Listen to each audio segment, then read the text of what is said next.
Eskerrik asko, etel elkarteari, lantaldeari, gonbidatzearren, eta bueno, hemen zaudeten guztioi, lehenengo eta behin, zorionak, egunero egiten duzuen lanagatik, hemen irakasleak ikusten ditut, zuzendariak, enpresak entzun ditugu, ikasleak, eta guztioi eskerrak ematea tokatzen zait. Gauza asko esan dira, baina importantena da zoriontzea gaurko gunean, Eusko Jaurlaritzaren izenean, eta aitortza bat egiten duzuen lan guztiari, ezta? Eta, pozgarria da benetan, zuen esperientziaren berri bertatik bertara jasotzea, hemen testigantzak izan ditugu, eta hori guztia entzuteak berresten du elkarlanak bultzatzen dauela gure ekonomia, ez? Eta aldi berean komunitate guztia indartu eta sendotzen duela. Lan handia dago, lanbide heziketan egiten dugun guztiaren atzetik, ezta?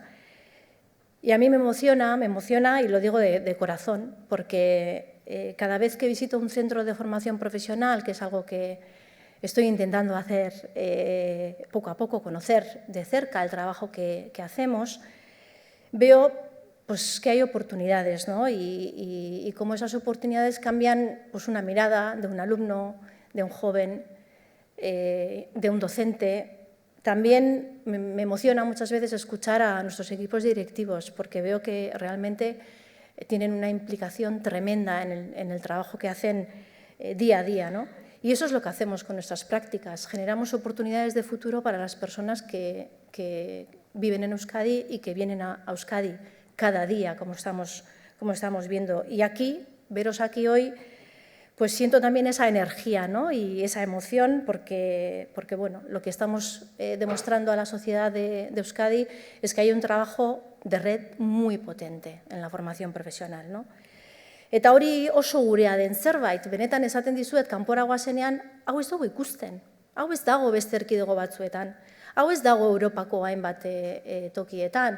Momentu honetan, 80 proiektu hortik gora, ez? Jon, hortik gora dauzkagu, ez? Nazioarte mailan, eta gu gara eredua, Euskadi da eredua, gure sarea da eredua. Eta hori, azpimarratu egin behar dugu eta ezan egin behar dugu, ezta? Baina tokatzen zaigu aurrera egitea, eta nik usteot hori dela importantea, ez? Esfortzuak batzea, eta esfortzuak batzen direnean konfiantza sartzen da, konfiantza, eta gaur hemen ikusi duguna konfiantza. Pertsonen artean dauen konfiantza, sareen artean, enpresen eta ikasleen artean, beba ikusi dugu konfiantza bat sortzen dugula, ez? Gure sistema hori dela konfiantza. Eta lotura sare horrek, nik usteot, islatzen duela Euskadiren noberena. Eta hori historikoa da.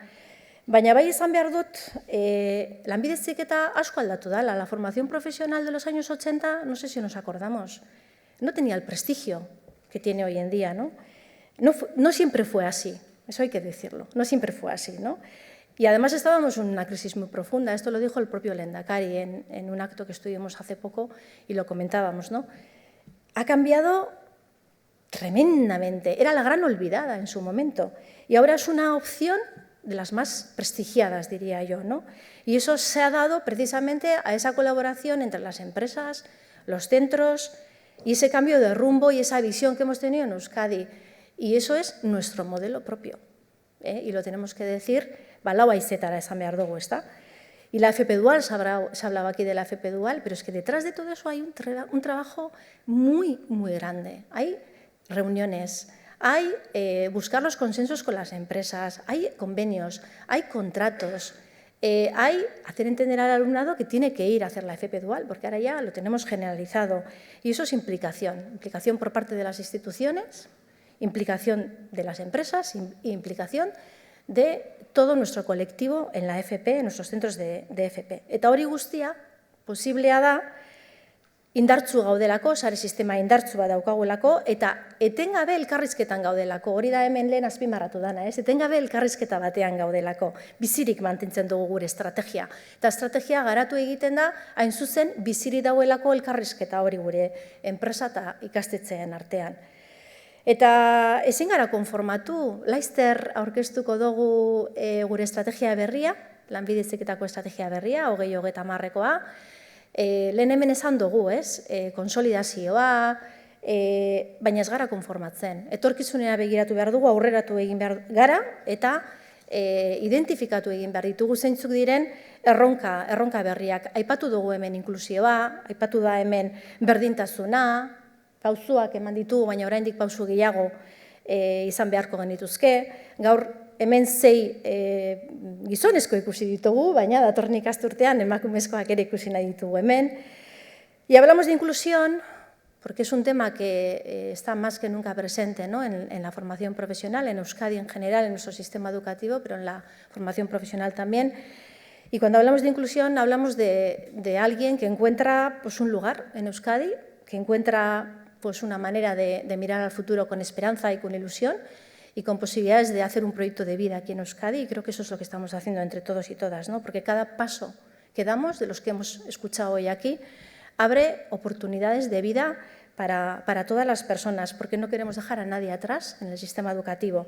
Y nuestro propósito es claro y va a ser claro: formar bien para que las personas vivan mejor, con equidad, con oportunidades de vida, pero la FP cualifica, pero también acompaña a que las empresas se desarrollen y sigan creando empleo y creando valor en nuestro ecosistema de Euskadi. Y eso es muy importante. Antes lo decía uno de los que estaban en la conversación, ¿no? Somos empresas pequeñas, medianas, pero nos hacemos grandes. Y hay empresas que han crecido mucho y la FP tiene mucho que aportar en ese sentido. Somos un motor de innovación y de desarrollo para toda la red de empresas de Euskadi. Nuestro plan nuevo, nuestra estrategia nueva, hablará de sostenibilidad, hablará de transformación digital, hablará de respuesta al envejecimiento demográfico y también de inclusión social. Todo eso es la FP de Euskadi. Una hoja de ruta clara, ambiciosa, que está en continua monitorización. También quiero mencionar a Técnica, que están aquí también presentes, por el trabajo que hacen precisamente en todo el desarrollo de la estrategia.